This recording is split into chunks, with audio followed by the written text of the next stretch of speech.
श्रीलतोपादि दाय ओम अज्ञानतिमिरान्धस्य ज्ञानाञ्जनशलाकया तस्मै श्रीगुरुवे नमः। श्रीचैतन्यमनोभीष्टं स्थापितं येन भूतले स्वयं रूपकदा मह्यं ददाति स्वपदान्तिकम्। वन्देऽहं श्रीगुरो श्रीयुतपदकमलं श्रीगुरुर्वैष्णवांश श्रीरूपं साग्रजातं सागरगुणातान्वितं तं सजीवं साद्वैतं सावधूतं परिजनसहितं श्रीकृष्णचैतन्यदेवं श्रीराधा कृष्णपादान् सगणललिता श्रीविशाखान्वितांश। नमो विष्णुपादाय कृष्णचन्द्राय भूतले श्रीमते भक्तिवेदान्त स्वामिनि नामिने। नमस्ते सरस्वती देवे गौरवाणी प्रचारिणे निर्विशेषशून्यवादी भाषादेशतारिणे। नमो विष्णुपदाय कृष्णपृष्ठाय भूतले श्रीमते भक्तिसिद्धान्त सरस्वती नामिने। शिवाश्रवान्वी देवी दयिताय कृपाब्धये कृष्ण संबंध विज्ञानदायिने प्रभवे नमः। माधुर्य जन प्रेमाढ्य श्रीरूपानंद भक्तिद श्री गौर करुणा शक्ति विग्रहाय नमोस्तुते। नमस्ते गौरवाणी श्रीमूर्तये दीनतारिणे रूपानंद विरुद्धाभ सिद्धांत द्वैतहारिणे। नमो गौर किशोराय साक्षात् वैराग्य मूर्तये विग्रहंग सांबोधे पारंजाय नमः। नमो भक्ति विनोदाय सच्चिदानंद नामे गौर शक्ति स्वरूपाय रूपांग परायणे। गौरविर्भाव भूमिस्थल निर्देष्टा सज्जन प्रिय वैष्णव सार्वभौम श्री जगन्नाथाय नमः। वाञ्छाकल्पतरुभ्यश्च कृपा सिन्धुभ्येव च पतितानां पावनेभ्यो वैष्णवेभ्यो नमो नमः। नमो महावदान्याय कृष्णप्रेमप्रदायते कृष्णाय कृष्णचैतन्य नाम्ने गौरतिषे नमः। पंचतत्त्वात्मकं कृष्ण भक्तरूपस्वरूपकं भक्तावतारभक्ताख्यं नमामि भक्तशक्तिकम्। हे कृष्ण करुणा सिन्धु दीनबन्धु जगत्पते गोपेश गोपिकाकान्त राधाकान्त नमोस्तुते। जयतां सुतो पंगो मम मन्दमते गति मत्सर्वस्वपदाम्बोज श्रीराधामदन नमो। दिव्यद्वैतारण्य पद्मद्रमाद श्रीमद्रत्नागार सिंहासनस्थो श्रीमद्राधा श्रीगोविन्ददेवो प्रेष्ठादिभिः सेव्यमानो स्मरामि। श्रीमानसरसारम्भे वंशीवटतटस्थितं करसर्वेणुसुनिर्गोपी गोपीनाथाय श्रीयस्सनः। तप्तकाञ्चन गौराङ्गे श्रीराधे वृन्दावनेश्वरी वृषभानुसुते देवी प्रणमामि श्रीहरिप्रिये। जय श्री कृष्ण चैतन्य प्रभु नित्यानंद श्री अद्वैत गदाधर श्रीवासादि गौर भक्तवृंद। हरे कृष्णा कृष्ण कृष्ण हरे हरे हरे राम राम राम हरे हरे। हरे कृष्णा कृष्ण कृष्ण हरे हरे हरे राम राम राम हरे हरे। हरे कृष्णा कृष्ण कृष्ण हरे हरे हरे राम राम राम हरे हरे।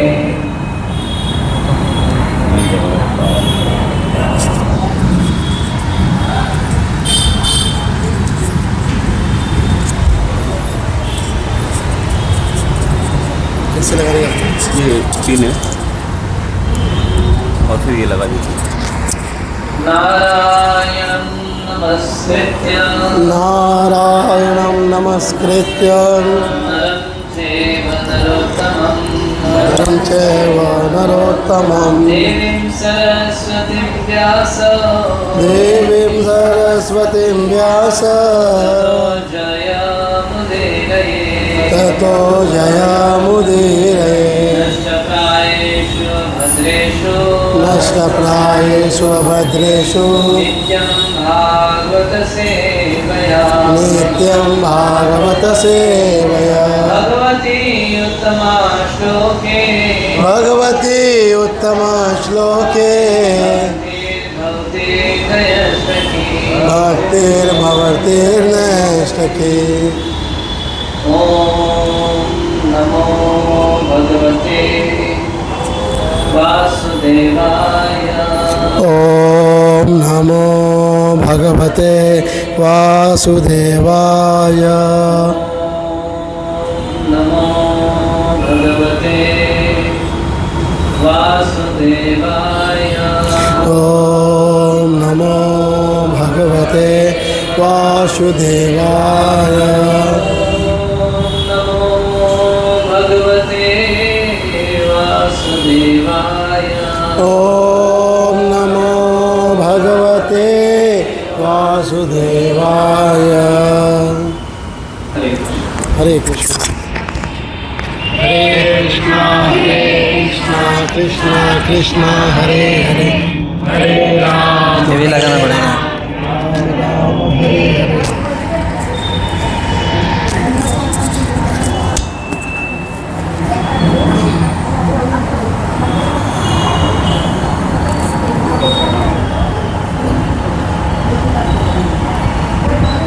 10.88.8 जिस किसी के पास भी मोबाइल में भागवतम हो वे लोग दशम स्कंद 88 अध्याय श्लोक क्रमांक 8 निकाल। श्री भगवान उवाच यस्या हमनो ग्रहमी हरिष्ये तदनं शने ततो धनं त्यजनत्यस्य स्वजना दुःखदुःखितं यस्याहमनो गृह्णामि हरिष्ये तदनं शने ततो धनं त्यजनत्यस्य स्वजना दुःखदुःखितं यस्याहमनुगृह्णामि हरिष्ये तदनं शने ततो धनं त्यजनत्यस्य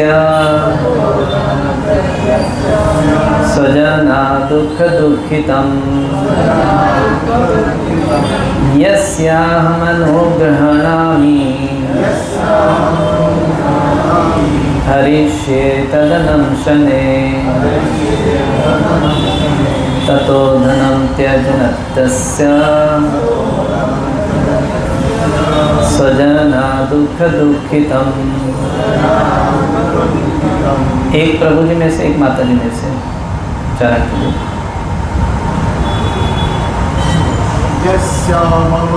श्री भगवान उवाच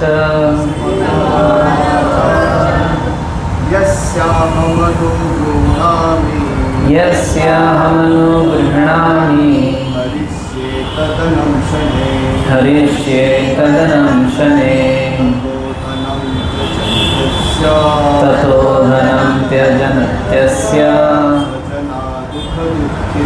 स्वजना दुःखदुःखितं।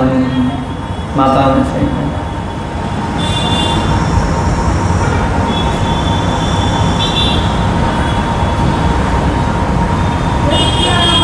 श्री भगवान उवाच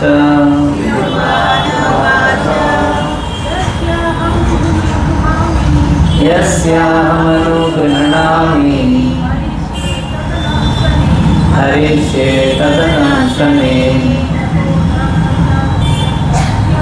ततो धनं जनत्यस्य स्वजना दुःखदुःखितं। अनुवाद और तात्पर्य हिज डिवाइन वेद से श्री भक्तिवेदांत स्वामी श्रील प्रभुपाद जी के द्वारा। श्रील प्रभुपाद की। श्री भगवान उवाच भगवान ने कहा यस्या जिस पर अहम अहम मैं अनुग्रहणामि अनुग्रह करता हूँ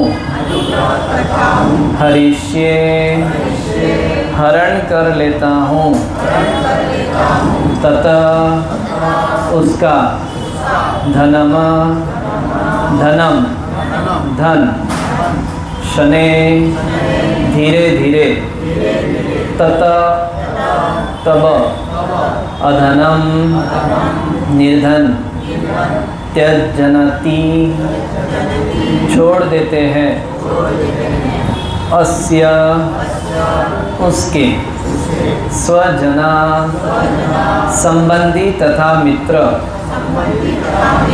दुख दुखितम एक के बाद एक दुख से दुखी।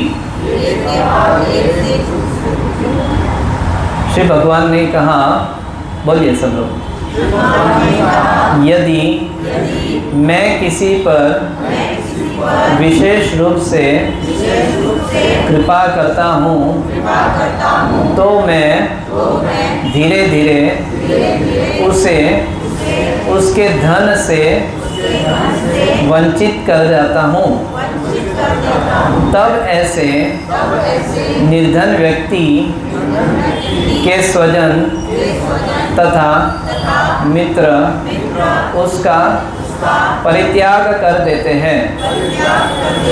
इस प्रकार वह कष्ट पर कष्ट सहता है। तात्पर्य बहुत बड़ा है, तात्पर्य पढ़ेंगे तो क्लास हो जाएगा कंप्लीट। तो अंतर्राष्ट्रीय कृष्ण भावनामृत संघ से प्रस्तावित प्रति बुधवार को होने वाले साप्ताहिक कार्यक्रम में आप सभी का हार्दिक स्वागत। इस देव देवदत्त को नीचे बैठे, मैं ऊपर बैठा हूँ, मुझे लज्जा आ रही है।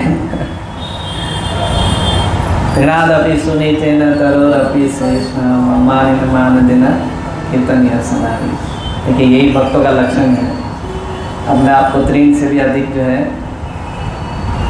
निम्न समझते, छोटा समझते हैं। प्रभु जी कितने वरिष्ठ हैं हमसे, लेकिन नीचे बैठे और हमको ऊपर बिठाया।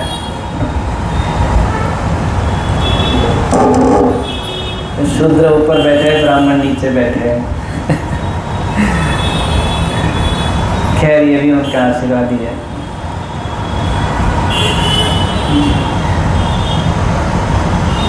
कई लोगों को ये श्लोक पढ़ने के बाद ऐसा लगा होगा भगवान ने ये श्लोक मेरे लिए लिखा है।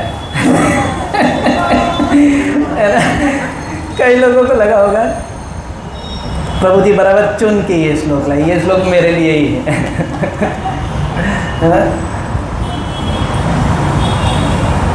ये श्लोक एक के लिए, दो के लिए नहीं, ये श्लोक हम सब के लिए है। मैंने जानबूझ के नहीं दिया। कुछ प्रभु जी का, गिरिराज प्रभु का दोपहर को फोन आया तो अभी कुछ तो सेवा करनी थी, तो गुरु महाराज का कुछ कथा सुनने के लिए ओपन किया तो ये श्लोक आया। तो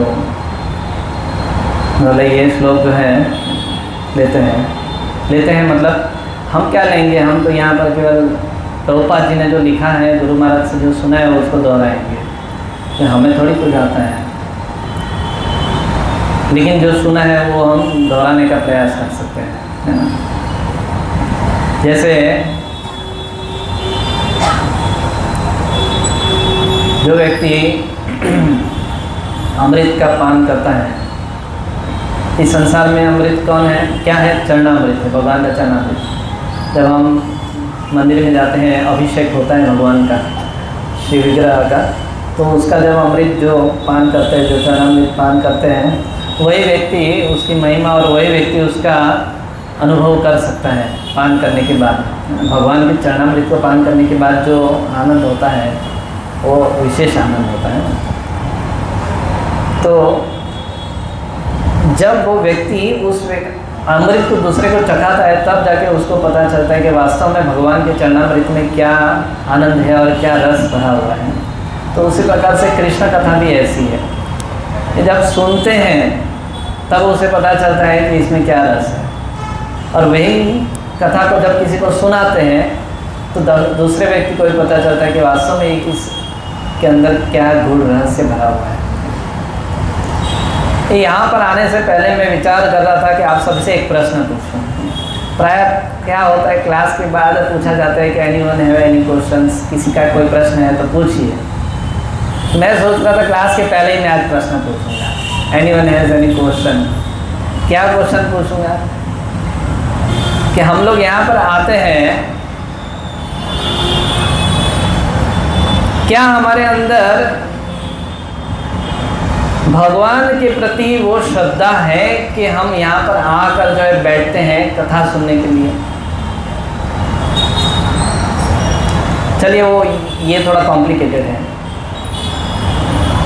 मैं आपसे ये कहूँ, यहाँ पर हम कितने समय से आ रहे हैं, कितने समय से कथा सुन रहे हैं, हम अपने जीवन में अनुभव करें कि हमारे अंदर कितना फर्क आया, या हमें इस कथा को सुनने के बाद क्या महसूस हुआ, क्या अनुभव हुआ, क्या हमारे रियलाइजेशन है, क्या हमारे एक्सपीरियंस, हमारा रियलाइजेशन क्या है।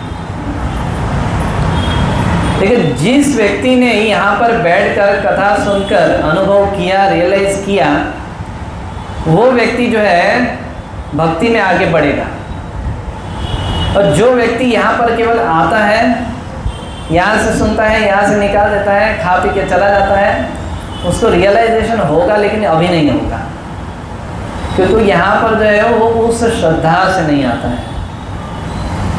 जब कभी भी हम कृष्ण कथा को सुनते हैं, जब कभी भी हम हरि नाम को सुनते हैं, जब कभी भी हम भागवत को पढ़ते हैं, जब कभी भी हम सेवा करते हैं, तो हमारे हृदय में सबसे मूल विषय यदि कोई होना चाहिए उस कार्य के पीछे, तो वो है श्रद्धा, विश्वास। यदि उस विषय में हमारी श्रद्धा नहीं है, हमारा विश्वास नहीं है, हमारा ट्रस्ट नहीं है, तो हम कितना ही घंटे क्यों नहीं यहाँ पर बैठकर सुनते रहे, लेकिन वो हमारे हृदय पर जो है असर नहीं करेगा। नहीं समझ में आ रहा है? ये समझ में आ रहा है? आ रहा है समझ में? मैंने बहुत समय पहले एक एग्जाम्पल बताया था, मालूम है? दो मित्रों का जो पहाड़ चढ़ते हैं, ट्रैकिंग करते हैं, याद है किसी को? भूल गए? किसको किसको याद है? दो मित्र पहाड़ चढ़ते हैं, ट्रैकिंग करते हैं, आधी रात्र में एक मित्र चढ़ने लगा, किसी को याद नहीं है? मतलब ऐसा लग रहा है यहाँ पर सब न्यू मेंबर्स हैं, पुराने कोई नहीं है। तो फिर दोहरा देता हूँ एक बार वो एग्जाम्पल को। हाँ, माता जी को याद है? नहीं सुना है? अच्छा, नहीं सुना, ठीक है। जिन्होंने नहीं सुना है उनके लिए भी, और जिन्होंने सुन लिया उनके लिए भी एक बार रिपीट टेलीकास्ट। बहुत साल पहले की बात है।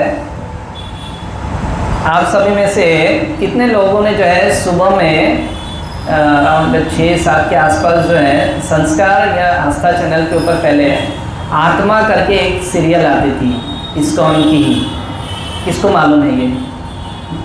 आत्मा करके वो, हाँ देखो देवरत को जो लोग सुनते होंगे पहले उनको मालूम है। तो एक दिन अचानक यूँ ही मैं सुबह उठा था तो मैंने टीवी चालू किया, उसके ऊपर ये कथा सुन रहा था। तो एक प्रभु जी ने बहुत ही सुंदर ये एग्जाम्पल से बताया कि लोगों को, भक्तों को कृष्ण के अंदर किस प्रकार से श्रद्धा विश्वास रखनी चाहिए। उन्होंने एक छोटे से एग्जाम्पल से समझाया। क्या समझाया कि एक बार दो मित्र थे, तो भक्तों को जब कहानी की तरह कुछ सुनाते ना तो बड़ा रोचक कान लगा के सुनते हैं। क्या प्रभु जी बोलने जा रहे हैं, आगे क्या होगा? क्योंकि सास भी कभी बहू थी में जो लास्ट एपिसोड में हो गया, अभी ये एपिसोड, अभी तो वो तो बहुत पुरानी सीरियल हो गई आजकल की नई सीरियलों में। और मुझे अचानक याद आ गया क्योंकि कल हमारे फैमिली में मेरी बुआ वो लोग आए थे, तो हम संजोग द्वारकाधीश मंदिर दर्शन करने गए थे जो ईस्ट में बनाया है नया। तो वहाँ पर क्योंकि सास भी का भी बहू थी का जो मिहिर वीरानी था ना, वो और उसकी बहू आई थी दर्शन करने। तो मुझे याद आ गया वो, हालांकि मैंने नहीं देखा उसको, देखा भी तो ध्यान में नहीं है। मेरी बुआ वो लोग होती है, मिहिर वीरानी बहुत सुंदर दिख रहा था, उसके बाल भी करनी एकदम ब्राउन ब्राउन थे। मैं बोला द्वारकाधीश को देखने गए कि मिहिर को देखने गए? खैर छोड़ो बात भी।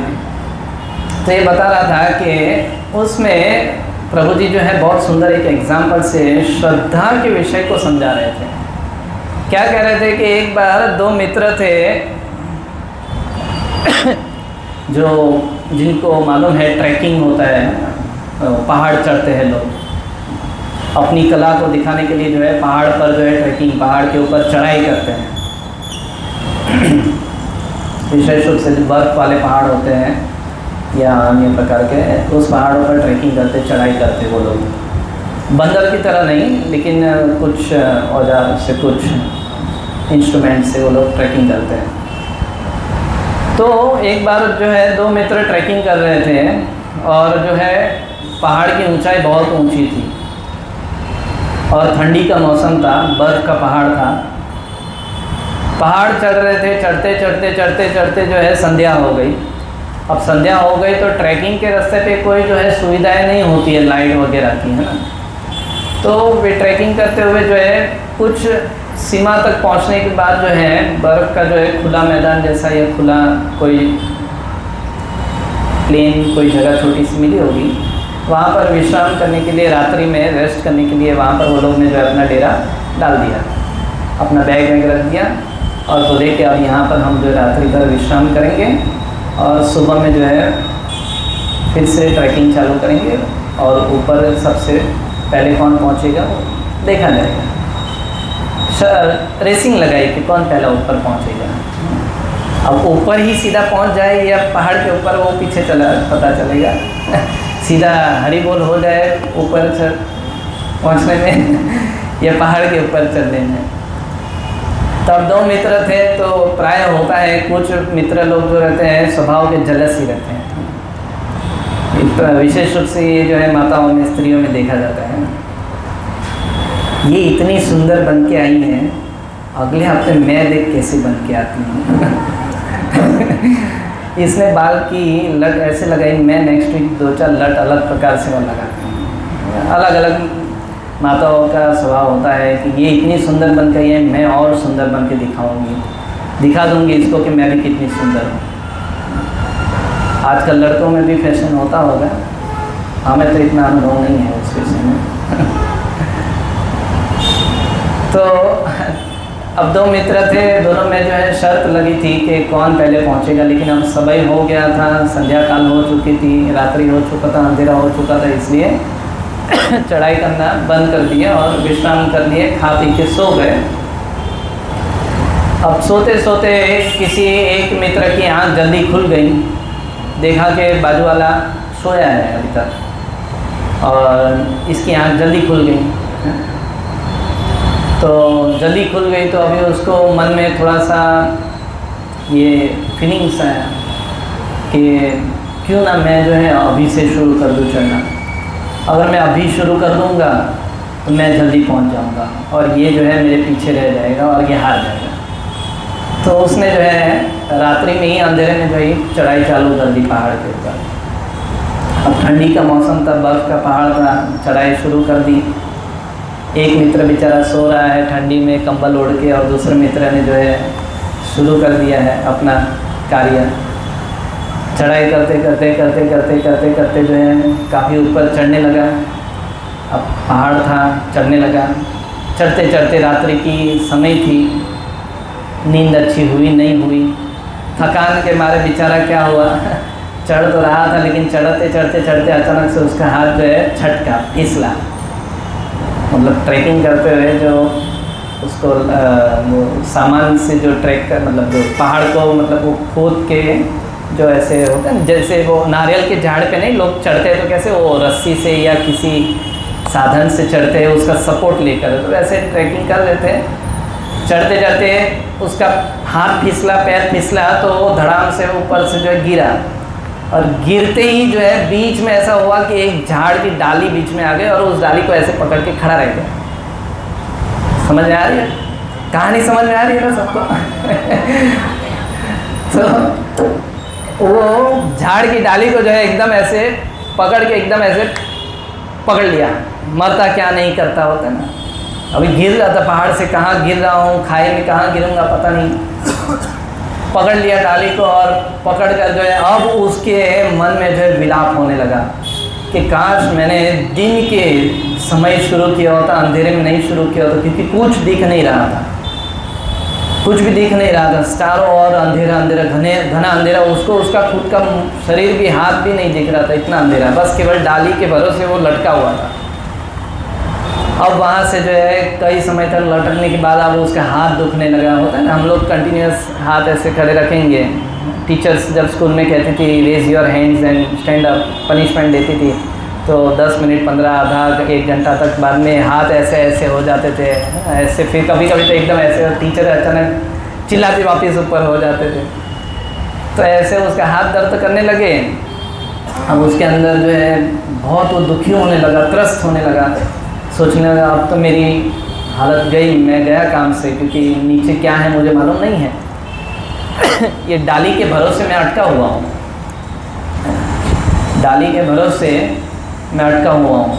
अब वहाँ से जो है वो लटकते लटकते अब उसको अचानक से इंद्रदुम्न स्वामी महाराज की तरह, गजेंद्र हाथी की तरह भगवान की याद आई।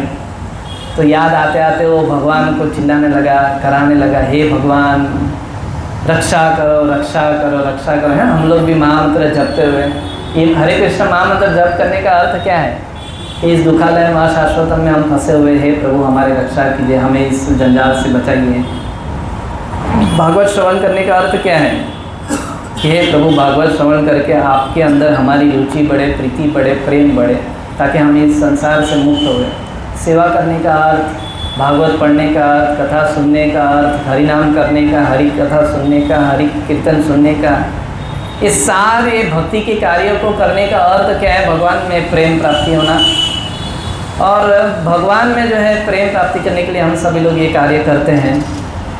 तो इसी प्रकार से वो व्यक्ति जो है अब दुख के मारे हैं, है ना। प्राय जीवन में हम सभी लोग भी जो है ना भक्ति मार्ग में आते हैं ना, उसका एक ही कारण है कि हम अपने जीवन से दुखी हो गए हैं। मैक्सिमम हम सभी का ये अनुभव होगा कि हम सभी लोग दुखी हो चुके हैं इस दुखालय महाशाश्वतम में, किसी ना किसी से परेशान हो गए हैं। और यहाँ पर आने के बाद हमको जब 2 शब्द हमारे कोई भक्त अच्छा सुना देते तो ऐसे लगता है ओह, मैं तो अपने आप को निम्न से निम्न समझता था या समझती, लेकिन यहाँ तो मेरी ओह वाहवाही हो रही है, मेरी प्रशंसा हो रही है कि कृष्णा तू तो कितनी अच्छी सेवा करता है, तू तो कितना अच्छा लड़का है। यहाँ तो मुझे आना ही पड़ेगा क्योंकि यहाँ पर मेरी प्रशंसा होती है। तो यहाँ पर भी जो है वो प्रशंसा सुनकर भले ही आ जाता है, लेकिन उसमें हमें फंसना नहीं चाहिए, ये भी ध्यान रखना चाहिए। एक भक्त को, चतुर भक्त को ध्यान रखना चाहिए। भक्त आपको आपकी प्रशंसा करता है फंसाने के लिए नहीं। हाँ, कृष्ण भक्ति में फंसाने के लिए जरूर करता होगा, लेकिन अपने वश में फंसाने के लिए नहीं करेगा। तो कहने का तात्पर्य ये था कि अब उसको जो है दुख होने लगा और दुखी होकर जो है भगवान को चिल्लाने लगा, हे प्रभु मेरी रक्षा करो रक्षा करो रक्षा करो रक्षा करो। बहुत पुकारने लगा, एकदम विनम्र भाव से, एकदम श्रद्धापूर्वक, एकदम दृढ़ से संकल्प भाव से, एकदम अब मेरे पास अभी आपके सिवा और कोई नहीं है, हे प्रभु रक्षा करो रक्षा। हरे कृष्ण कृष्ण कृष्ण हरे हरे, हरे राम राम राम हरे। हे प्रभु हरि नाम के सिवा मेरा कोई अभी रास्ता नहीं है, रक्षा करो सब। लेकिन हम कर रहे हैं, लेकिन हमारे उसमें क्या है, श्रद्धा नहीं होती है। हम बस करते जा रहे। हालांकि फिर भी करना चाहिए, श्रद्धा नहीं हो फिर भी, लेकिन करते रहना चाहिए, उसको छोड़ना नहीं चाहिए। तो डाली को पकड़कर भगवान को इतना मतलब इंटेंसली, मतलब इतना अंदर से हृदय से पुकार रहा था कि भगवान जो है उसके भाव को देखकर जो है पुकारे। जैसे कंस जब भगवान को ले जा रहा था, सॉरी देवकी मैया को रथ पर ले जा रहा था, तो ऊपर से आकाशवाणी हुई ना कि हे मूर्ख कंस, तू जिसको ले जा रहा है उसका 8वां संतान तेरा काल बनेगा। उसी प्रकार से ये भी अभी भगवान को श्रद्धापूर्वक जो है या अश्रद्धा से रक्षा के लिए पुकार रहा था। तो भगवान जो है ऊपर से आवाज़ दिए कि अरे बेटा क्या हुआ, क्यों तुम इतना दुखी हो रहे हो। तो उसने कहा कि हे प्रभु आप मेरी रक्षा करो, अब आपके सिवा मेरा कोई नहीं है। मैं जो है अपने मित्र को जो है धोखा देकर ऊपर चढ़ने लगा, और रात्रि का समय है, अंधेरा है, मुझे कुछ दिख नहीं रहा है, XYZ। अब आपके सिवा मेरा कोई रक्षा करने वाला यहाँ पर है नहीं, तो हे भगवान आप मेरी रक्षा करो। भगवान ने उसको प्रत्युत्तर दिया कि क्या तुम पे मुझ पर विश्वास है? भगवान ने कहा क्या तुम्हें मुझ पर विश्वास है? बोले हाँ आपके ऊपर मुझे पूर्ण विश्वास है। क्या तुम्हें मुझ पर श्रद्धा है? बोले हाँ मुझे आप पर पूर्ण श्रद्धा है। बोले यदि मेरे पर पूरा विश्वास है, पूरी श्रद्धा है, तो मैं कहता हूँ अपने दोनों हाथ छोड़ दो। क्या कहा? दोनों हाथ छोड़ दो। अब ये कितनी ऊंचाई से गिरा होगा वही जानेगा, लेकिन एक डाली के भरोसे अटका हुआ था। भगवान ने कहा मुझ पर श्रद्धा है, मुझ पर विश्वास है, तो डाली को छोड़ दो। तो बोला कि प्रभु आप क्या कर रहे हो? मुझे तारने आए या मुझे मारने आए? मुझे बचाने आए हो या मुझे मारने आए हो? या आप उल्टा क्यों कह रहे हो? देखिए भगवान को, मैं आज कथा में सुन रहा था गुरु महाराज की कथा से, भगवान को हम कभी भी नहीं समझ पाते हैं या समझ पाएंगे, क्योंकि भगवान की लीला जो है ना बड़ी विचित्र होती है। भगवान की लीला के अंदर हम जो है दोष देख लेंगे, लेकिन उसके अंदर कृपा नहीं देख पाएंगे। ऐसी भगवान की लीलाएं हैं। भगवान की लीलाओं में हमें जो है श्रद्धा विश्वास रखना बहुत जरूरी होता है। प्रायः ये भागवत और भागवत गीता और रामायण चैतन्य चरितामृत की लीला कुछ ऐसी कुछ कथाएं आती हैं जिसमें हमें संशय हो जाता है भगवान होकर ऐसा क्यों करते हैं। यहाँ पर लिखा है ना क्या,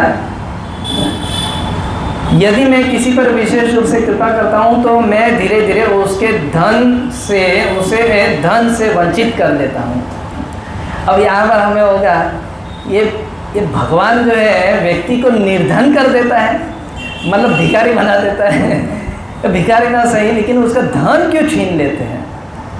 हमें ऐसा होगा कि मैं महामंत्र जप कर रहा हूँ फिर भी मेरा सैलरी क्यों नहीं बढ़ रहा है? मैं महामंत्र जप करता हूँ, मैं महामंत्र का नित्य रूप से पठन करता हूँ, मैं सेवा करता हूँ, मैं भागवत पढ़ता हूँ, भगवत गीता पढ़ता हूँ, भक्तों की सेवा करता हूँ, मंदिर जाता हूँ या माताओं में जाती हूँ, करती हूँ एक्सरसाइज, फिर भी जो है मेरे अंदर जो है मेरे जीवन में बदलाव या मेरे जीवन में जो है जो मुझे मिलना चाहिए ऐसा मिल क्यों नहीं रहा है? तो यही यहाँ पर कारण आता है कि हम भगवान को समझ नहीं पाएंगे, इसीलिए नहीं हो रहा है। और जितना हम भगवान के प्रति ये सोचते हैं ना कि मेरे साथ ऐसा क्यों हो रहा है, उतना जो है भगवान आपको छीनेंगे, समझ लेना। उतना ही भगवान जो है आपको निर्धन करते जाएंगे। क्यों? बिकॉज हम जो है उसके अंदर गलती देखते हैं कि हमें चाहिए पैसा, हम करते हैं भक्ति, हम महामंत्र जप करते हैं, हम सेवा करते हैं, हम मंदिर जाते हैं, लेकिन फिर भी हमारे जीवन में पैसा नहीं, फिर भी हमारे जीवन में खुशी नहीं, फिर भी हमारे जीवन में गाड़ी बंगला नहीं है, तो फिर भी हमारे जीवन में कुछ ऐसा खान पान नहीं है या घूमना फिरना नहीं है इत्यादि। और भगवान ऊपर से बैठे हुए कहते हैं तुम मेरी भक्ति करता है, सब ये सब के लिए करता है क्या? सोचते होंगे, हालांकि ऐसा नहीं सोचते, लेकिन वो हमें सुधारने के लिए जो है हमें और कष्ट देते हैं। यहाँ पर क्या लिखा है? इस प्रकार वहाँ कष्ट पर कष्ट दे सकता है। तो आइए उस एग्जाम्पल पर जाए कि भगवान ने जो है यहाँ ऊपर से कहा कि मुझ पर श्रद्धा है, विश्वास है, तो अपने हाथ छोड़ दो। अब वो व्यक्ति जो था उसने कहा कि ये भगवान जो है, भले ही मैं भगवान को प्रार्थना किया, भगवान को पुकार कर बुलाया और भगवान जो है प्रकट होकर मुझे अदृश्य रूप से ब्रह्म के रूप में जो है केवल स्वर से मुझे उत्तर दे रहे हैं, लेकिन मैं जो है अपने आप पर ज़्यादा विश्वास रखता हूँ। ये हमारा अहम है। भक्तों में मेरी बात कह रहा हूँ कि जब कभी भी कोई भक्त हमें कुछ सिखाता है या बोलता है ना, हम लोग अपनी बुद्धि लगाते हैं उसमें। क्या ये भक्त जो कह रहा है वो कहेगा या तो आपको भागवत की कथा से या भगवत गीता से या रामायण से या चैतन्य चरितामृत से या कहीं ग्रंथों से, वेद पुराणों से या आचार्यों के मुख से सुना हुआ सुनाएगा, लेकिन हम उस व्यक्ति उस भक्त के साथ जो है डिबेट करते हैं कि नहीं मैं जो है इससे ज़्यादा बुद्धिशाली हूँ, इसलिए मैं इसके साथ जो है फाइट करना चाहता हूँ। जैसे कि बहुत बड़े हम लॉयर बन गए हो ना, वैसे यहाँ पर ही हमारी सबसे बड़ी भूल होती है। मेरा कहने का तात्पर्य यही है था कि जब कभी भी हम यहाँ पर आते हैं, चाहे नीचे बैठे या कुर्सी पर बैठे, मंदिर में जाते हैं तभी नीचे बैठे या कुर्सी पर बैठे, भागवत कथाओं में जाते हैं तब नीचे बैठे या कुर्सी पर बैठे या स्टेज पर बैठे, लेकिन हमारे हृदय में भावना जो है वो त्रिनादपि सुनी चेन तरुरपि सहिष्णु वाली होनी चाहिए कि जो व्यक्ति हमें सुना रहा है, मैं मेरी बात नहीं कह रहा हूँ, व्यासासीन पर जो साधु संत महात्मा पुरुषगण बैठे होते हैं, जब वो सुनाते हैं तो वे क्या हमें पहले तो ये चेक करना चाहिए कि वो भागवत और वेद पुराणों से ही सुना रहे कथा या कुछ अपनी बातें को सुना रहे हैं। यदि अपना कुछ सुना रहे हैं तो उस पर विश्वास रखना जरूरी नहीं है या नहीं रखना चाहिए, लेकिन यदि भागवत से सुनाया जा रहा है, भगवान की कथा को सुनाया जा रहा है, भगवान की लीला को सुनाया जा रहा है और प्रामाणिक शास्त्र से सुनाया जा रहा है, then we have to accept it. हमें जो है उसको श्रद्धापूर्वक एक्सेप्ट करना चाहिए। यही हमारा मूल विषय है। कथा कीर्तन सेवा को करते समय ध्यान रखना, कथा सुनो तो भी श्रद्धा से, सेवा करो तो भी श्रद्धा से, कीर्तन करो तो भी श्रद्धा से, कीर्तन सुनो तो भी श्रद्धा से, यहाँ तक कि यहाँ पर झाड़ू भी लगाओ ना, वो भी सेवा जो है श्रद्धा से करो। भक्ति कार्य के अंदर प्रत्येक वस्तु को श्रद्धा से किया जाएगा ना तो वो कभी भी विफल नहीं जाएगा। उसका आपको फल जो है बहुत स्पीड में मिलेगा। और जितना ही हम अपनी बुद्धि से करने जाएंगे, कीर्तन हो या कथा हो या श्रवण हो या सेवा हो, उतना ही हम जो है पीछे चलते जाएंगे, पीछे चलते जाएंगे, पीछे चलते जाएंगे। क्यों हम लोग के जीवन में ये अनुभव होता है कि जब हम भक्ति के कार्य में मार्ग में नए जब आए थे तब हमको कितना अच्छा लगता था, है ना, कितना मतलब एकदम एक अलग ही दुनिया में आ गए ऐसा लगता था। और धीरे धीरे धीरे जब उस दुनिया में और डूबते गए तो ऐसा लगा जैसे हम पुराने हो गए, लेकिन हमारा वो पहला वाला जो नया समय जो हमारा अनुभव था वो सब लुप्त हो गया। क्योंकि हम जो है यहाँ पर आने के बाद उस भाव को भूल जाते हैं। उस समय हम फ्रेश थे, उस समय हमारे अंदर भावना थी त्रिनादपि सुनी चेन तरुरपि सहिष्णु मानिन मान देना कीर्तन ये सब। हमें उस समय कुछ नहीं मालूम था, इसलिए हमें जो व्यासासीन से जो सिखाया जाता था वो हमें पता चल जाता था, अरे ये तो मैंने जीवन में कभी सुना ही नहीं। और क्या बात कर दी प्रभु जी ने, क्या बढ़िया सुना दिया, है ना, क्योंकि सुना ही नहीं था। और सुना इसलिए आनंद आया, और आनंद आया इसलिए वो हमको जो है दिमाग पर और दिलो दिमाग पे अफेक्ट कर गया। उस समय श्रद्धा थी।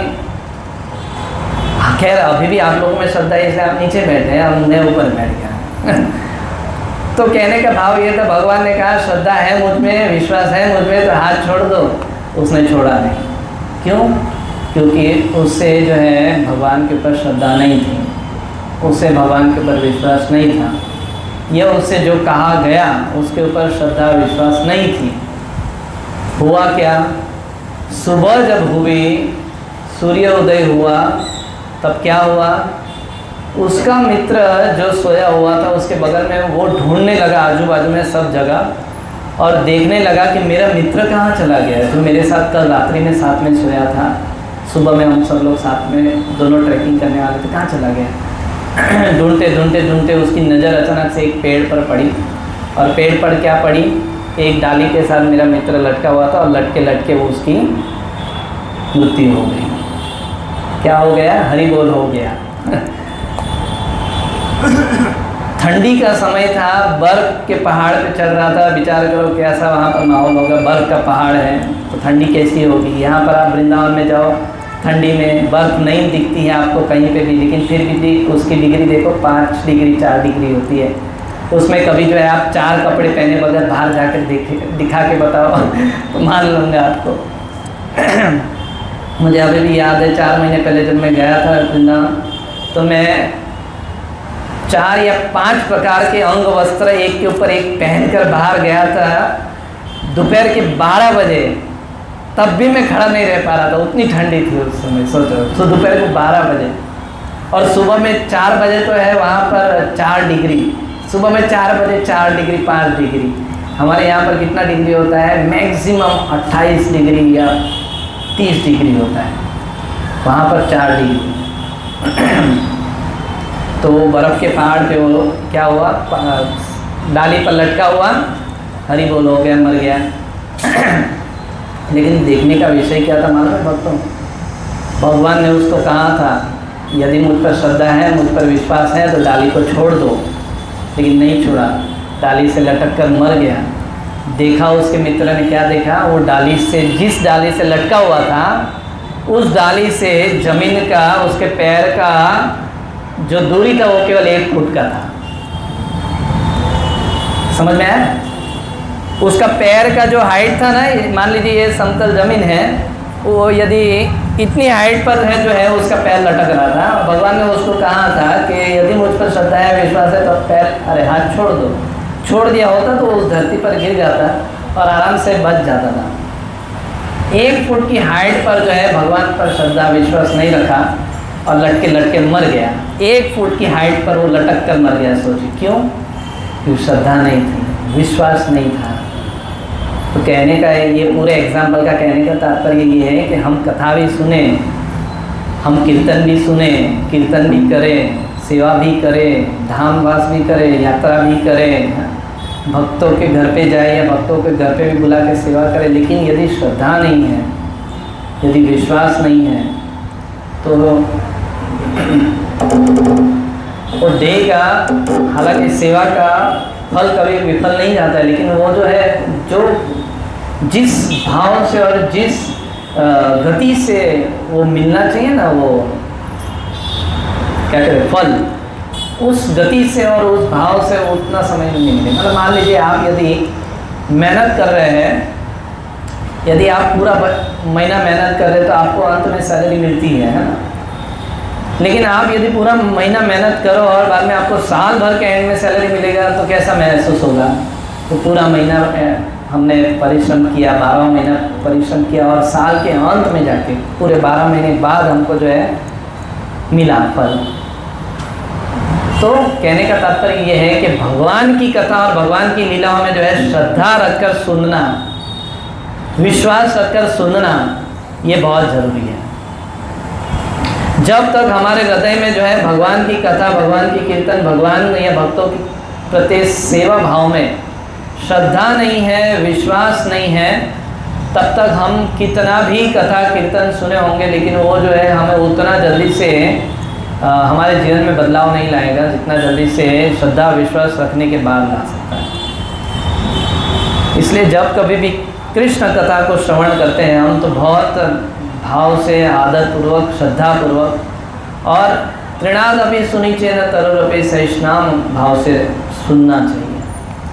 जो व्यक्ति सुना रहा है, पहले तो यदि आपके अंदर क्षमता है तो उसका चेक करो क्वालिटी, कि वो यदि गुरु शिष्य परंपरा में के अंतर्गत शास्त्र से सुना रहा है तो अच्छी बात है, और यदि वो सुना रहा है तो फिर उसको श्रद्धापूर्वक सुनो।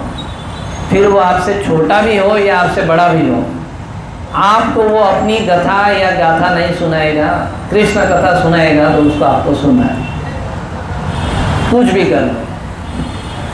फिर चाहे वो छोटा वो राघव भी आके हमको यहाँ बैठ के सुनाए ना अगर, और यदि वो कुछ अच्छा सुना दे कृष्ण कथा के विषय में या लीला के विषय में, तो वो हमें सुनना चाहिए। यदि एक बच्चे के अंदर भी श्रद्धा भाव से हम बच्चे से जो है कृष्ण लीला को सुनेंगे, तो हमारे अंदर जो है कृष्ण कृपा मिलेगी, कृष्ण की कृपा प्राप्त होगी।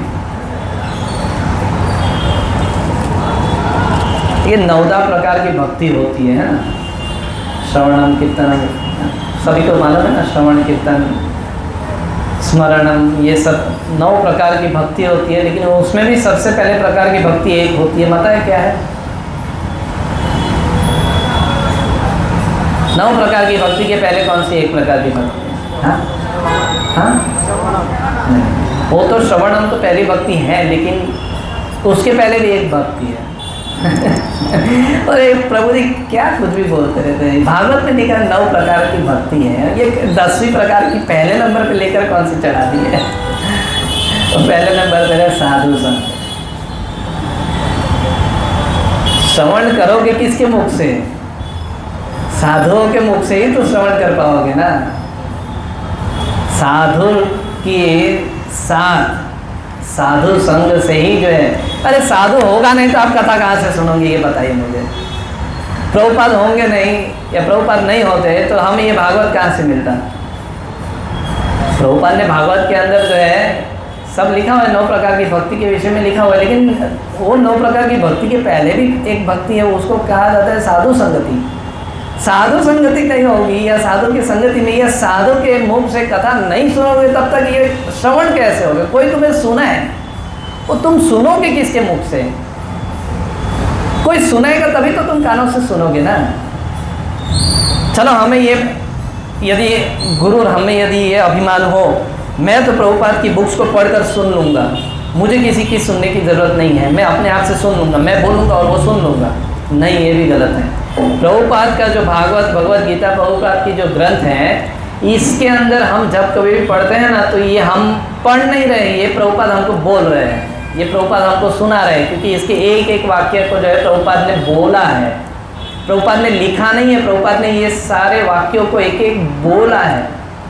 आप कभी अनुभव करना श्रीमद् भगवत गीता को श्रील प्रभुपाद के द्वारा जो अपने उनके हस्त कमलों से या अपने मुख से बोली गई भगवत गीता या भागवतम के स्कंदों को आप कभी रीड करते हुए ये कभी अनुभव करना कि आप कभी भी रीड करोगे ना, आपको ये अनुभव होगा कि मैं पढ़ नहीं रहा हूँ, मैं सुन रहा हूँ इसको भी। भगवत गीता भी आप जब प्रभुपाद की पढ़ोगे ना तो आपको ये अनुभव होगा कि मैं पढ़ नहीं रहा हूँ, मैं सुन रहा हूँ। और ये कौन सुना रहा है? ये और कोई नहीं सुना रहा है, प्रभुपाद सुना रहे हैं हमको। साधु ने जब लिखा है, साधु ने जब बोला है, तब जाकर जो उसको हम पढ़ते हुए जो हम उसको केवल सुनते हैं, हमारा बोलना केवल उसको दोहराना है, बाकी वास्तव में जो है प्रभुपाद बोल रहे हैं। जैसे फॉर एग्जांपल मैं कहूँ, मैं बोल रहा हूँ और ये माइक जो है उसको जो है सर्कुलेट कर रहा है आवाज़ आपकी तरफ केवल, तो उसी प्रकार से प्रभुपाद ने ये बोला हुआ है, हम जब उसको रीड करते हैं ना तो वो केवल सर्कुलेट हो रहा है हमारे चेतना के ऊपर, हमारे दिलो दिमाग पर। तो वास्तव में जो है प्रभुपाद बोल रहे हैं, हम लिख या हम पढ़ नहीं रहे हैं। हाँ, हमारे अंदर ये जो है, मैं मेरी बात कहूँ तो कि हमारे अंदर ये अभिमान क्यों आ जाता है कि प्रभु जी ने आज क्लास के लिए बोला, अरे चलो कोई बात नहीं, जाके बैठ जाएंगे, क्या टेंशन लेंगे, क्योंकि विश्वास है कि प्रभुपाद यहाँ पर जो है जो लिखे हैं वो हम बोलेंगे, वो प्रभुपाद ही बोल रहे हैं, हम थोड़ी बोल रहे हैं, हमें थोड़ी कुछ मालूम है, हमें थोड़ी कुछ आता है। जो सुना है गुरु महाराज से या जो सुना है भक्तों के मुख से वो सुना रहे हैं, हम थोड़ी सुना रहे हैं। जो सुना है उसको दोहरा रहे हैं, खाली उसको खाली रिपीट कर रहे हैं। तो साधु के मुख से या साधु के कृपा से जब हम कभी कुछ बोलते हैं या सुनते हैं या सुनाते हैं तो वो जो है लोगों के चित्त में जाकर जो है बस जाता है, चेतना पर चिपक जाता है। दूसरा विषय ये भी है कि भक्ति मार्ग में श्रद्धापूर्वक कथा सुनने के लिए भी कृपा की बहुत आवश्यकता है।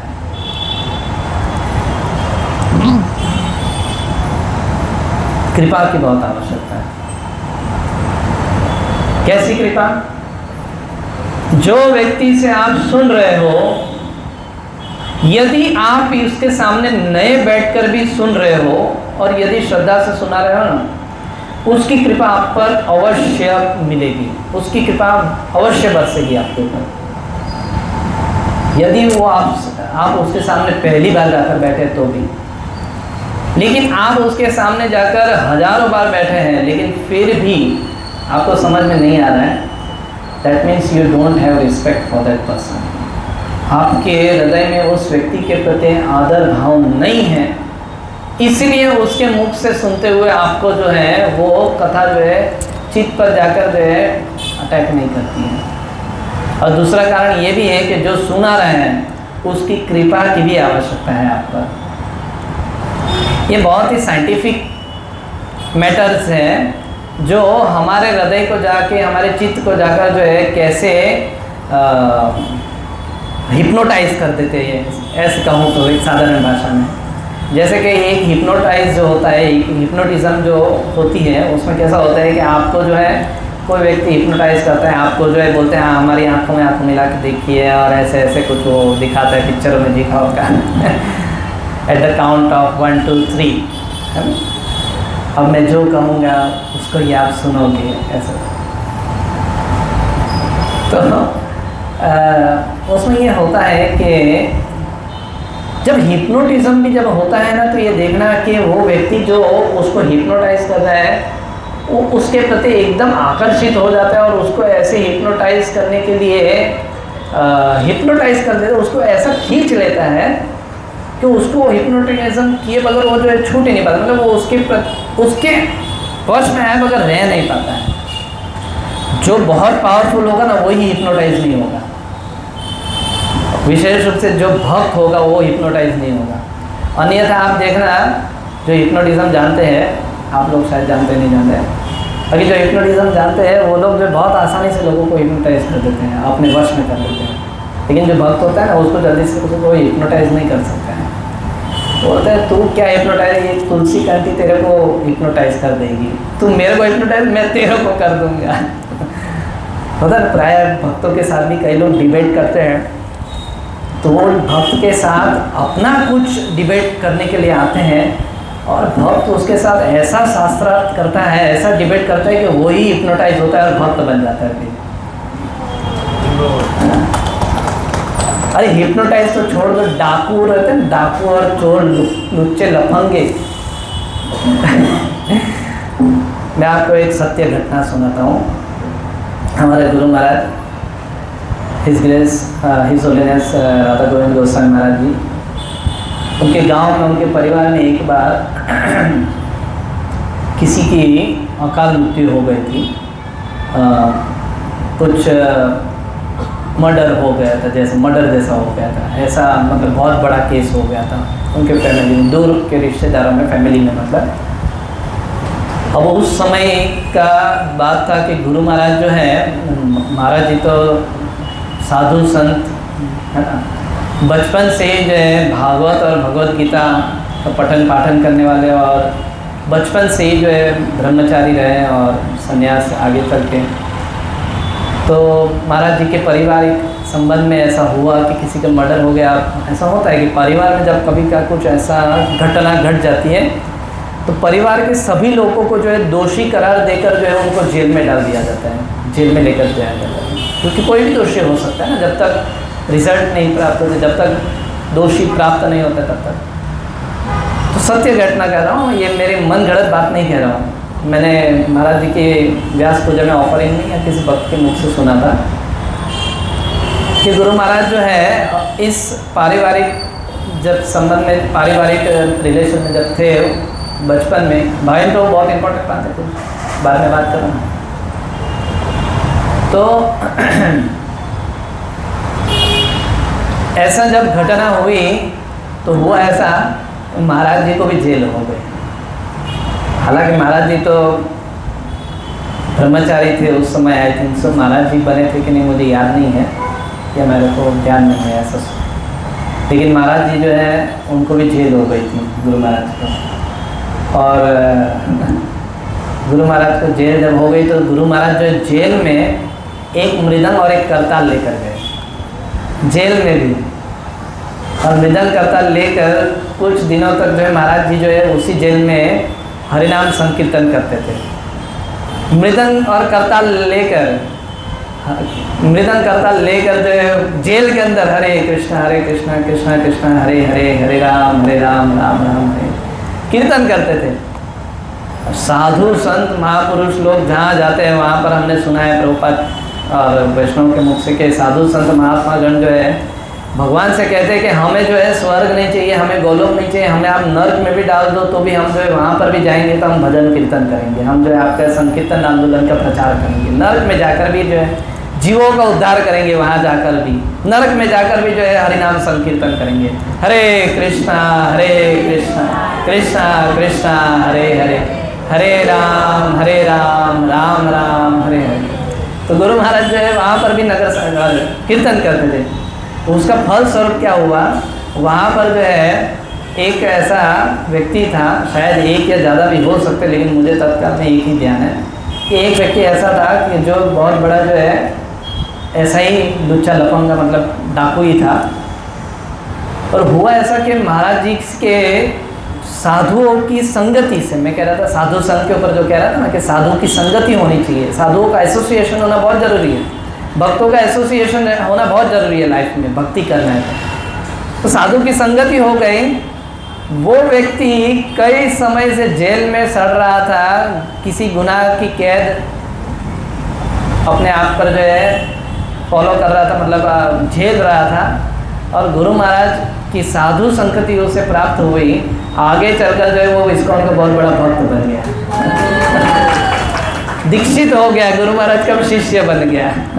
अभी तो बाहर है, यहाँ भी है कि नहीं मुझे नहीं मालूम है, लेकिन वो जो है जब जेल से छूटा तो जेल में ही शायद गुरु महाराज ने उसको गुरु आश्रय दे दिया, और वो भी जो है जेल में बैठकर हरे कृष्ण महामंत्र का जप करने लगा, और जो है गुरु महाराज का शिष्य बन गया, और जो आगे चल के इस्कॉन का बहुत बड़ा भक्त बन गया।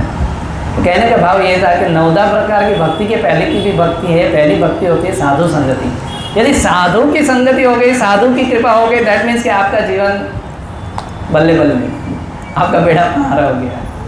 तो कहने का मेरा तात्पर्य ये था कि जब कभी भी हमें किसी भी भक्तों की संगति प्राप्त होती है, हम कथा सुनते हैं, कीर्तन सुनते हैं, सेवा करते हैं, धाम यात्रा करते हैं, हमारे हृदय का जितना भी कचरा है, जितना भी अभिमान है, जितना भी हमारे अंदर डिबेट करने की लालसा है, भावना है, ये वो सबको एक काले मतलब पोथड़े के अंदर डाल के एक कोने में डालकर, गटर में डालकर जो है सुनना चाहिए, बोलना चाहिए, या कीर्तन करना चाहिए, या सेवा करना चाहिए, धामवास करना चाहिए। क्योंकि जब इस भाव को लेकर आप सुनोगे, इस भाव को लेकर आप गाओगे, इस भाव को लेकर आप यात्रा करोगे, इस भाव को लेकर आप सेवा करोगे, तो आप अनुभव करना अपने जीवन में कि आपके जीवन में जो है बहुत सुंदर प्रगति होगी, बहुत सुंदर प्रगति होगी।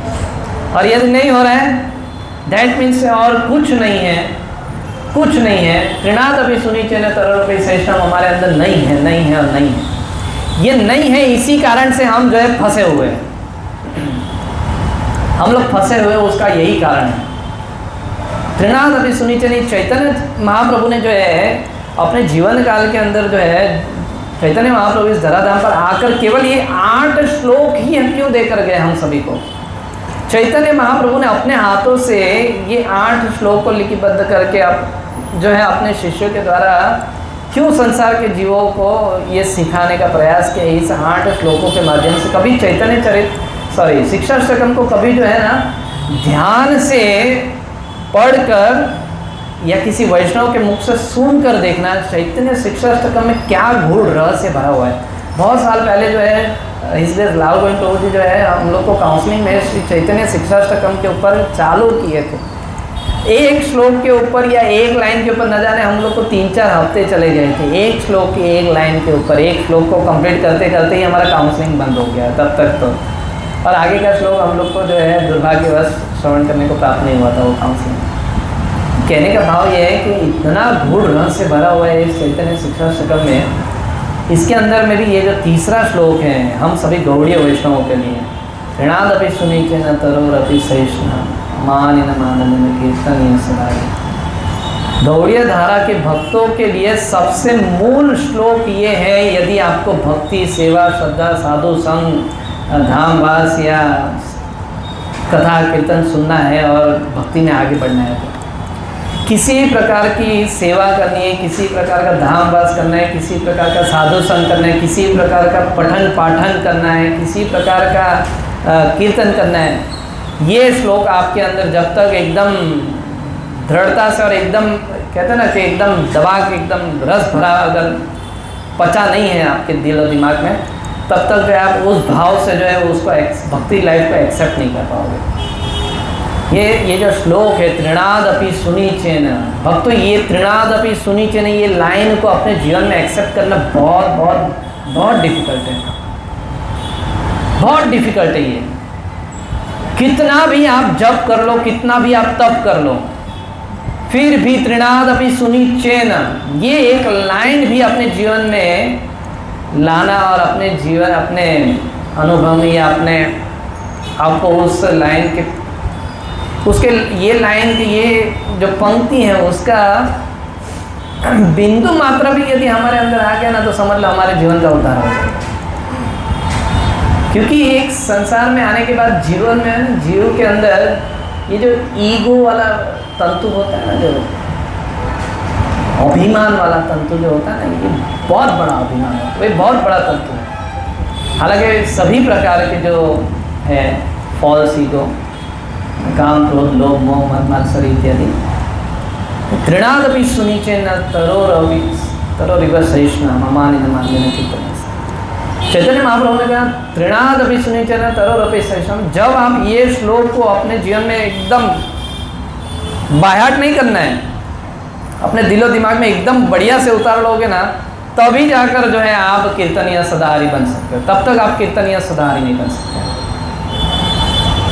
ये श्लोक जो है ना, इसमें जो लिखा है ना, त्यज जन त्यस्य स्वजना दुख दुखितम। भगवान ने कहा कि जिसके ऊपर मेरी बहुत अनुकंपा होती, बहुत कृपा होती है ना, मैं उसका धन चुरा लेता हूँ, मैं उसका धन ले लेता हूँ।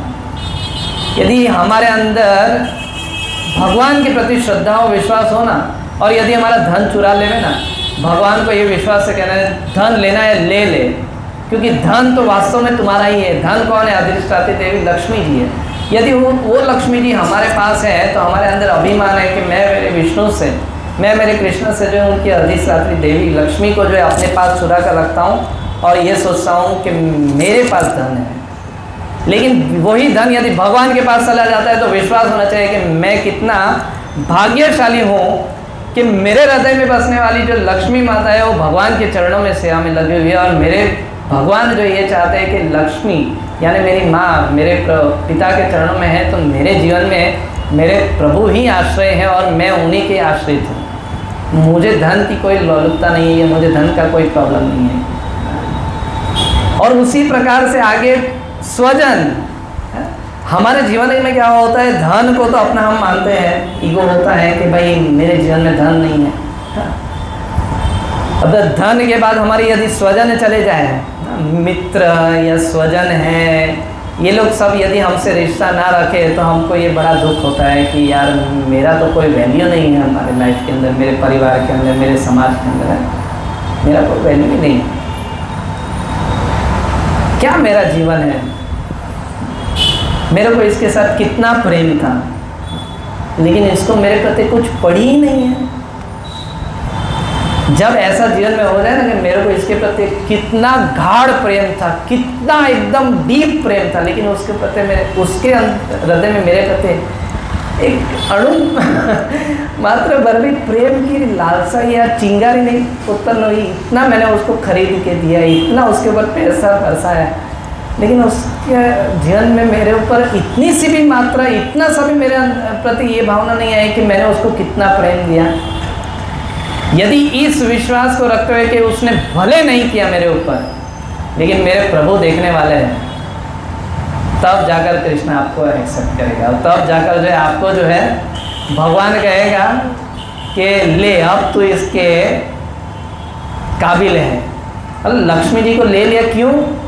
क्योंकि यदि इसके पास लक्ष्मी होगी तो साला ये बिगाड़ने वाला है, पैसा इधर उधर पैसा डालेगा, इधर इन्वेस्ट करेगा, ये खरीदेगा, वो खरीदेगा, इसमें पैसा डालेगा, उसमें पैसा डालेगा। वो कहते हैं ना भगवान, वो कहावत है ना हिंदी में कि जीवन में उतना ही पैर फैलाना चाहिए जितना चादर हो। तो भगवान हमें जो है हमारे जीवन में, यदि ये श्लोक से हमें ये सीखना चाहिए कि यदि हमारे जीवन से धन जाता है ना, तो भगवान हमें ये सिखा रहे हैं कि धन के बगैर भी जो है मैं भक्ति कैसे करूं और भगवान का कैसे भजन करूं। क्योंकि हमारे आचार्यगण को देखो, केवल कोपिन पहन के चलते थे, लेकिन फिर भी जो है भगवान के पार्षद थे, वो भगवान के शुद्ध भक्त थे। कोपिन पहनने वाला जो है धनी है। सनातन गोस्वामी पाद जी, सनातन गोस्वामी पाद जी के पास जो है एक व्यक्ति आया या वृंदावन में और बोला कि मुझे किसी ने कहा कि आप संसार के सबसे बड़े धनवान व्यक्ति हो और आपके पास जो है पारस मणि है। तो सनातन गोस्वामी पाद जी ने कहा कि मेरे पास है पारस मणि। तो सनातन गोस्वामी पाद जी को बोले कहाँ है? बोले वो कचरा का डिब्बा पड़ा है उसके अंदर है।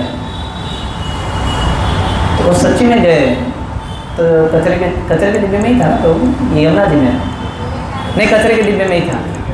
तो कचरे के डिब्बे में से वो पारसमणि सोना लेकर आए, पारसमणि ले आए, सॉरी। पारसमणि ऐसा मणि है कि जो भी लोहे को छू दो तो सोना हो जाए। तो व्यक्ति आया और बोले कि बहुत बहुत धन्यवाद सनातन गोस्वामी पाद जी, आपकी कृपा से मैं जो है दुनिया का सबसे बड़ा धनवान व्यक्ति बन जाऊँगा। सनातन गोस्वामी, ठीक है कोई बात नहीं, आप ले जाओ, खुश रहो। अब ये व्यक्ति जो है, वो व्यक्ति की बुद्धि को, उस व्यक्ति के एग्जाम्पल को हमारे लाइफ में लेना चाहिए। भक्त हमेशा चतुर होना चाहिए भक्ति लाइफ के अंदर। भगवान की भक्ति करने के लिए भी जो है, भगवान की सेवा करने के लिए भी जो है चतुर होना चाहिए। भक्तों के सामने चतुराई नहीं होनी चाहिए, लेकिन अपने जीवन में भक्ति को बहुत अच्छे से एक्सेप्ट करने के लिए चतुराई रखनी चाहिए।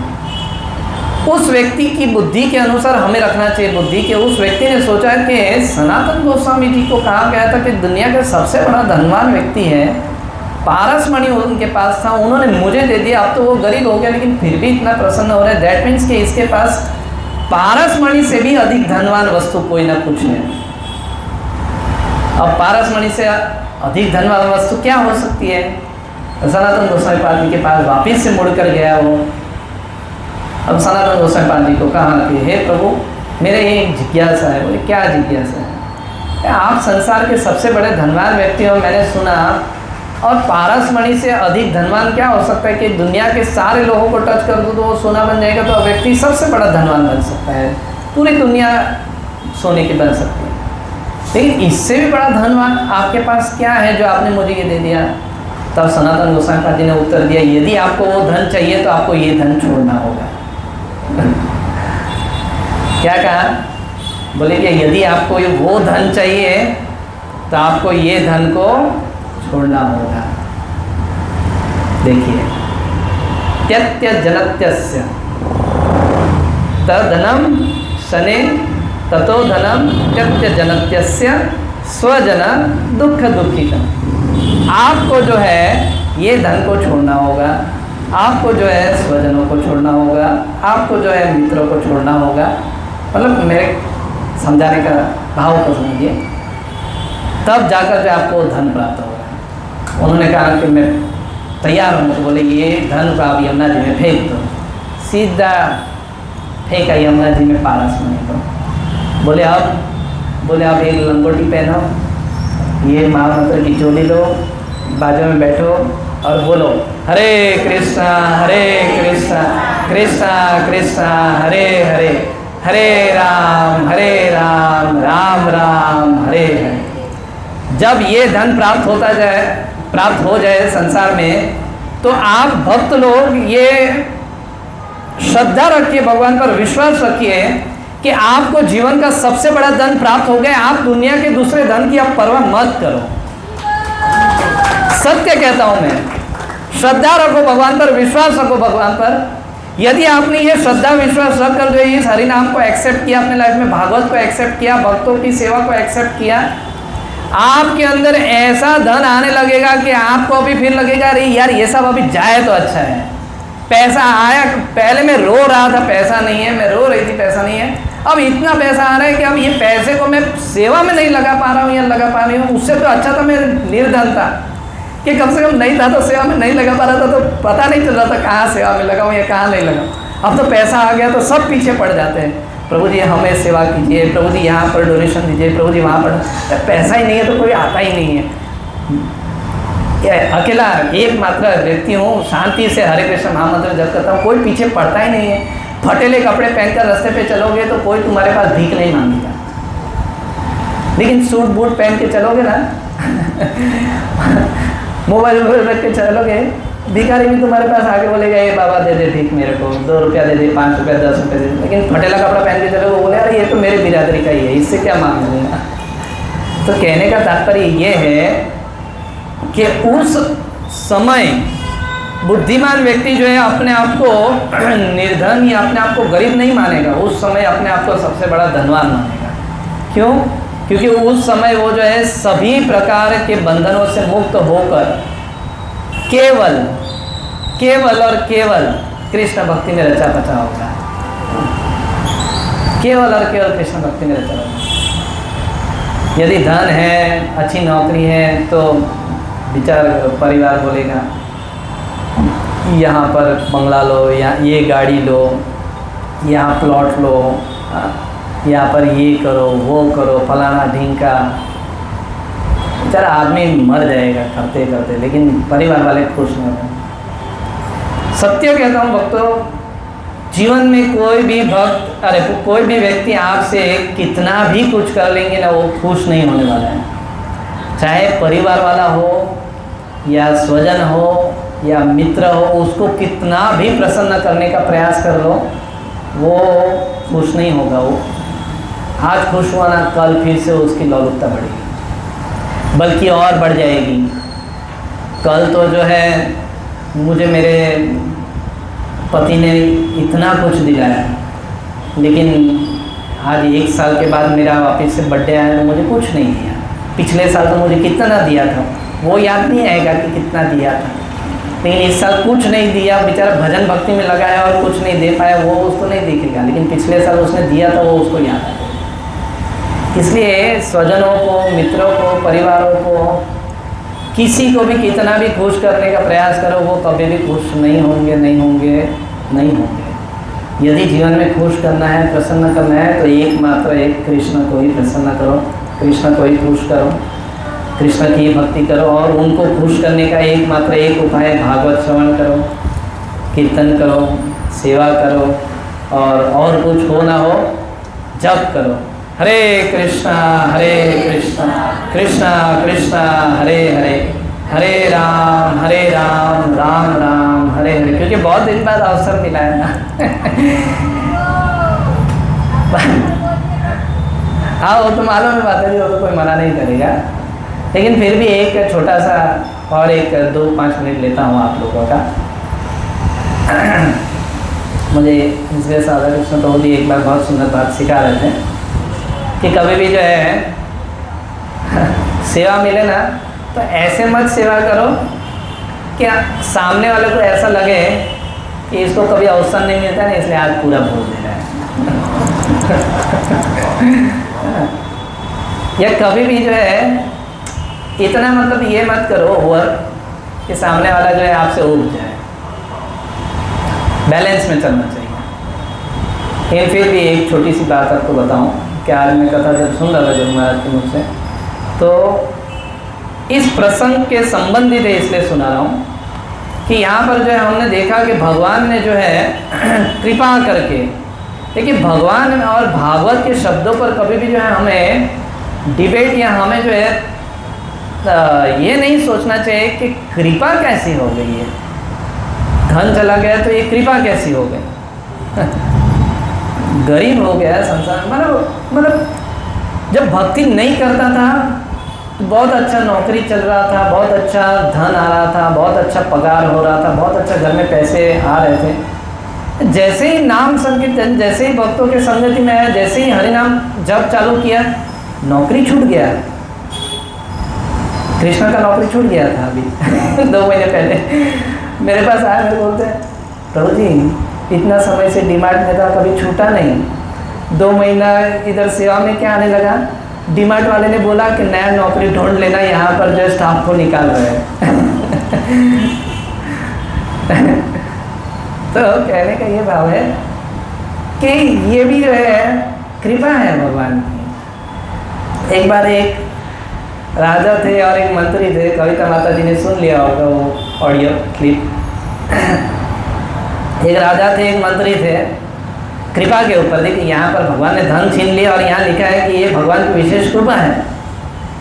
अब धनवान व्यक्ति जब गरीब हो जाएगा तो सोचेगा विशेष कृपा कहाँ से हो गई, मेरे पास पहले 3 फ्लैट थे, अब मैं 1 पर आ गया, धीरे धीरे भाड़े पे आ गया, धीरे धीरे भाड़ा भी चला गया, भाड़े निकलने के लिए पैसे नहीं आ रहे, 1 रूम किचन पे आ गया। अब बोलेगा अब मेरे को गांव भागना पड़ेगा, या तो फिर और कुछ ना हो। भगवान बोलेगा आप कहीं नहीं भागना है, भाग वृंदावन जाकर झोपड़ी कुटिया बना और वहाँ पर जो भजन करो और कुछ नहीं, इसलिए यहाँ सबसे तेरे को निकाला है। क्योंकि ये सब में फंसा रहता तो वृंदावन में जब आता था महीना भर रहने के लिए तो भी सोचता था वो उधर का मेंटेनेंस भरना है, उधर का हाउस टैक्स भरना है, उधर का लाइट बिल भरना है। सबसे भगवान ने निवृत्ति कर दिया, टेंशन ही गया। जिसके पास धन ही नहीं कोई टेंशन ही नहीं, और जिसके पास धन है उसके पास सैकड़ों टेंशन है। रामानंद लक्ष्मण प्रभु लास्ट वीक मेरे को फोन किए, बोले प्रभु जी तीसरा लड़का बचा है, 2 लड़के की शादी हो गई है, तीसरे लड़के की शादी हो जाए तो मैं निवृत्त हो जाऊं। प्रभु जी बता रहे थे, बोलते कि इसकी शादी हो जाए, इसको एक घर दिला दो, मैं मेरा भजन कर सकूं। ये लोग बच्चे लोग बोलते पीछे पड़ गए मेरे को, बोले पापा घर दिलाओ, पापा शादी कराओ। खैर मैं कह रहा था कि भगवान की कृपा सब में छिपी हुई रहती है, लेकिन हम उसको जो है ढूंढ नहीं पाते हैं। तो एक बार एक राजा था, एक मंत्री था, कहानी आ गई, अब अच्छे से सुनिए। एक राजा था, एक मंत्री था। तो मंत्री इतना श्रद्धावान और इतना भगवान का अच्छा भक्त था कि वो कुछ भी होता था ना तो उसका एक ही जवाब रहता था कि भगवान की बहुत विशेष कृपा है, बहुत विशेष कृपा है। शायद आप लोगों ने किसी ने ये सुना होगा, महाराज जी का क्लिप सुना आपने। तो मंत्री जो है एक बार राजा के पास गया तो राजा की जो है उंगली कट गई, पहली दूसरी तीसरी चौथी पांचवी नहीं मानी, लेकिन कोई उंगली कट गई। जब राजा की उंगली कट गई तो मंत्री को जब पता चला, मंत्री ने जब देखा तो वो देखकर बोला भगवान की बहुत कृपा है। अब विचार कीजिए, राजा उसका मंत्री, यदि राजा के विषय में ऐसा बोले कि भगवान की बहुत कृपा है कि आपकी उंगली कट गई। हाँ, बॉस को यदि उसका वर्कर बोले कि बहुत भगवान की कृपा है, बोला मेरा बॉस की उंगली कट गई, तो बॉस की क्या हालत होगी? वो तो एकदम आग बबूला हो जाएगा। ये डालो इसको साले को जेल में। मंत्री को जेल में डाल दिया। जब जेल में गया तो बोला भगवान की बहुत कृपा है मुझ पर। अब हुआ ऐसा कि राजा गया जंगल में। जंगल में जब गया तो वहाँ पर जो है जंगल में सैर करते करते कुछ जंगल के आदिवासी या कुछ जंगल के लोग जो नर बलि देने वाले व्यक्ति थे, वो जो है राजा को धड़ पकड़ लिए। राजा की बोची पकड़े, बोले चल साले अभी तेरे को लेके जाता हूँ। और लेकर उसको जो आपने कभी वो देखा है वो सीन पिक्चर में या कभी सीरियल में या वो कार्टून में कभी देखा है वो कैसे वो डंडी के ऊपर आदिवासी लोग बांध के लेके जाते हैं नर बलि देने के लिए। फिर नीचे से वो आग लगाते हैं उस पर, फिर उसको फ्राई करके मस्त गोल गोल घुमा घुमा के फिर काली माँ को चढ़ा के फिर उसको घुमा घुमा के फिर ऐसे चबा चबा के खाते हैं। नर बलि देने वाले व्यक्ति थे काली माँ को। तो वो व्यक्ति को ले गए, राजा को ले गए। वो लोग को थोड़ी पता है कि राजा है या रंज है। ले गए और जब उसका जो हेड था, जो काली माता के पास जो बलि देने के में एक्सपर्ट था, जो वो उसने देखा, उसका पूरे बॉडी को चेक किया, क्योंकि नर बलि या बलि देते समय चेक किया जाता है कि अंग का कोई भी अंग जो है टूटा हुआ या कटा हुआ नहीं होना चाहिए। अब हुआ ऐसा कि राजा की उंगली कटी हुई थी। अब उंगली कटी हुई थी तो वो राजा को जब वो लोग सब हो हाँ हाँ करके ले गए जंगली आदिवासी। तो वो लोग का जो राजा था उसने देखा कि इसकी उंगली कटी, बोले साले को ले जाओ इधर से भगा, बोलते ये नर बलि देने के लायक नहीं, बोलते कि तू काली माँ के बलि देने के भी लायक नहीं। इससे हमें एक शिक्षा क्या प्राप्त होती है? काम, क्रोध, लोभ, मोह, मद, मात्सर्य, किसी भी प्रकार की कोई भी प्रकार की भावना यदि हमारे अंदर अटकी हुई है तो भगवान के पास जाते समय भी अगर वो रह गया होगा तो बीच में ही हमको भगा देंगे। चल तेरे अंदर अभी तक तो लोभ बहुत है, तेरे अंदर तक तो झिलेसी बहुत है अभी तक, चल वापस जा वापस हरे कृष्ण महामंत्र जप कर अच्छे से, फिर आना गोलोक में, वैकुंठ में। तो यहाँ पर जो है नर बलि जब काली माँ देवी देवता को भी देने जाता है तो उंगली कटी हुई थी तो उसको नर बलि नहीं दिया गया और 2-3 लाफा देकर जो है राजा को भगा दिया। बोले चल भाग इधर से जा, तू बलि देने के भी लायक नहीं है, तू ऐसा है, तेरा शरीर ऐसा है कि बलि देने के लायक भी नहीं है काली माँ को। वो तो बेचारा लेकिन घबराते घबराते भागते हुए आया और बोले खुश हो गया कि अब उसको समझ में आया कि भगवान की बहुत कृपा है कि मैं बच गया, है ना। जाकर जो है सीधा जाकर जो है मंत्री को उसने छोड़ दिया, क्योंकि जब उसकी उंगली कटी थी तब मंत्री बहुत हंसा था और उसने बहुत भगवान से प्रार्थना की थी, भगवान की बहुत कृपा है, बहुत कृपा है, मेरे राजा की उंगली कट के समाएगा। तो भगवान के सामने सॉरी राजा जब गया तो उसने बोला मेरा मंत्री कितना बुद्धिशाली है कि जब उसने उसकी दिव्य दृष्टि होगी कि काली माँ के पास मेरी नर बलि चढ़ने वाली होगी लेकिन मेरी उंगली कट गई थी, तभी उसने बोल दिया कि भगवान की बहुत कृपा है कि आपकी उंगली कट गई। यदि आज उंगली नहीं कटी होती तो सर धड़ से अलग हो गया होता, है ना, सर कट गया होता। तब वो जो गया मंत्री के पास और माए बाप तुम बहुत बड़े बुद्धिमान व्यक्ति हो, आज तुम्हारी श्रद्धा विश्वास जो थी भगवान के प्रति, तुमने उस दिन कहा तो मैंने आपको गलत समझा, लेकिन आपने का अंदर जो श्रद्धा है, आपके अंदर जो विश्वास, देखिए राजा है लेकिन मंत्री से शिक्षा ले रहा है। तो वो सोचने लगा कि आपने उस दिन कहा लेकिन मैंने उसको गलत पकड़ा, यदि सही पकड़ा होता तो शायद मैं उस स्थान तक भी नहीं पहुंच पाता आज। लेकिन मुझे एक बात समझ में नहीं आई, मेरी तो उंगली कट गई, मैं बच गया, लेकिन जो है आपको जब जेल हुई तो आप ऐसा क्यों बोले कि भगवान की बहुत कृपा है।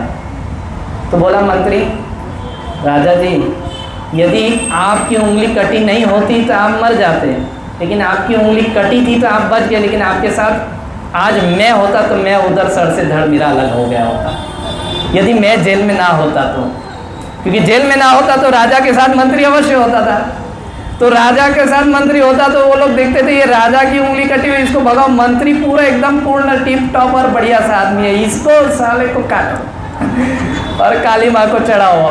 बोले कि अगर उस समय आपने मुझे जेल में नहीं डाला होता तो मैं आज उधर काली माँ के चरणों में कट कर पड़ा होता और ये लोग सब लोग मुझे पार्टी मनाते होते थे। बोलते इसलिए भगवान की बहुत कृपा हो गई मुझ पर कि आपकी उंगली कटी थी तो मैं जेल में चला गया और आप उधर बच गए, मैं इधर बच गया।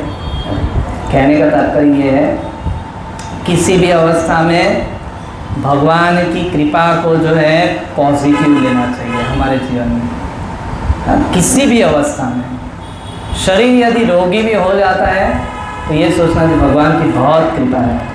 यदि शरीर रोगी नहीं हुआ होता तो न जाने में बॉम्बे टू चल के विराट टू चल के ट्रेन में हाथ धक्के खाकर कहाँ गया होता या कहाँ गई होती, हाँ, या मार्केट में गई होती सब्जी भाजी लेने, या फिर किसी डीमार्ट में जाकर मैं लिया होता कुछ ना कुछ, या फिर ऑफिस गया होता। लेकिन आज भगवान की कितनी विशेष कृपा हो गई, मेरे को जो है लूज मोशन भगवान ने दे दिया आज के दिन, तो मैं घर पर बैठे बैठे भले ही स्नान किए बगैर काउंटर पर जो है आज 16 माला की जगह 32 माला कर पाया या कर पाई। भगवान की बहुत कृपा हो गई, है ना। तो हरे कृष्णा कृष्ण कृष्ण हरे हरे, हरे राम राम राम हरे हरे। ग्रंथराज श्रीमद् भागवत महापुराण की, श्रील प्रभुपाद की, ताई गौर प्रेमानंद। तो आप सभी से यही कहने का तात्पर्य है, श्रद्धा से सुनिए, श्रद्धा से सेवा कीजिए, श्रद्धा से जप कीजिए और आदर किसी का कीजिए, श्रद्धा से कीजिए, दिखावा के लिए मत कीजिए। कुछ समय तक दिखावा करो, कुछ हद तक दिखावा करो, कभी दिखावा करना पड़ा और किए, बात अलग बात है, लेकिन हृदय में जो हमेशा श्रद्धा रखो। दिखावा करते समय भी यदि हृदय में श्रद्धा होगी, विश्वास होगी, तो वही दिखावा आपका जो है वास्तविक श्रद्धा और विश्वास में परिणित होकर जो भगवान की आप पर विशेष कृपा हो जाएगी, संत साधु महापुरुषों की कृपा हो जाएगी। हरे कृष्ण।